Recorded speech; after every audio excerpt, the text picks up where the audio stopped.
Hledáte prostor pro svůj gastronomický projekt? Máme pro vás jedinečnou nabídku plně vybavenou restauraci v centru Plzně na adrese Husova 1. Restaurace se nachází v přízemí kompletně zrekonstruovaného domu.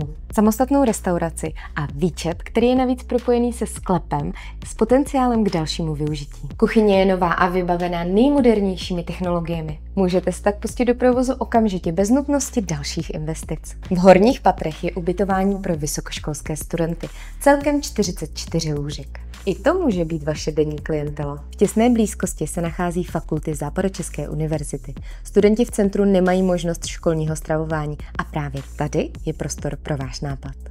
Hned přes ulici je k dispozici parkování a jen pár kroků od restaurace sídlí velké divadlo. Ideální příležitost, jak přilákat hosty na večerní skleničku po představení. Preferujeme dlouhodobé a stabilní nájemce. Předchozí provoz byl úspěšný s otvírací dobou od pondělí do neděle. Rádi bychom navázali i na možnost snídaňového stravování, zejména pro ubytované studenty. Zaujalo vás to? Ozvěte se nám a domluvte si osobní prohlídku. Tahle restaurace je připravená na nový příběh a ten může být právě váš.